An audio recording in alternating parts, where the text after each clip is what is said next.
गुढीपाडव्याच्या दिवशी पुण्यात माजी महापौरांच्या बंगल्याबाहेर एक भयंकर प्रकार घडलाय।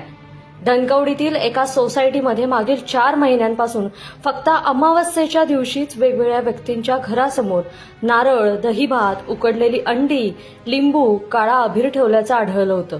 यामुळे परिसरातील स्थानिकांमध्ये भीतीचं वातावरण निर्माण झालंय। या परिसरात जादूटोणा होत असल्याची तक्रारही पोलिसांना मिळाली होती।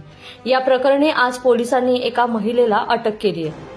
मूळची सांगलीची मात्र सध्या पुण्यात राहणारी एक महिला धनकवडी परिसरातील एका सोसायटीमध्ये गेल्या 4 महिन्यांपासून फक्त अमावस्येच्या दिवशी वेगवेगळ्या व्यक्तींच्या घरांसमोर नारळ, दहीभात, उकडलेली अंडी, लिंबू, काळा अभीर ठेवत होती।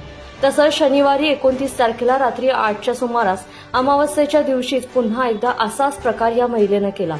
सदर महिला हिनं दत्ता धनकवडे यांच्या बंगल्यासमोर नारळ, दहीभात, उकडलेली अंडी, लिंबू, काळा अभीर ठेवलाय। यावेळी परिसरातील लोकांनी तिला रस्त्यावर हे सगळं करताना पाहिलं आणि पोलिसांना संपर्क साधला। पोलिसांनीही तत्परता दाखवत घटनास्थळी पोहोचत महिलेला ताब्यात घेतले।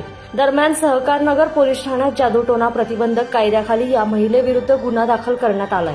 फिर्यादी विवेक नामदेव पाटील यांनी दिलेल्या तक्रारीनुसार आरोपी महिला मागील 4 महिन्यांपासून विद्यापीठ गृहसंस्था मर्यादित संकुलात रात्रीच्या वेळेस संशयास्पद विधानं करत होती, ज्यामुळे परिसरातील रहिवाशांमध्ये भीतीचं वातावरण निर्माण झालं होतं।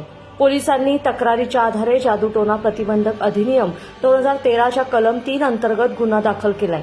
या प्रकरणी पुढील तपास सहकारनगर पोलीस ठाण्याचे पोलीस निरीक्षक राहुल गोडे यांच्या मार्गदर्शनाखाली सुरू आहे। लोकमत.com साठी पुण्याहून किरण शिंदे यांचा रिपोर्ट।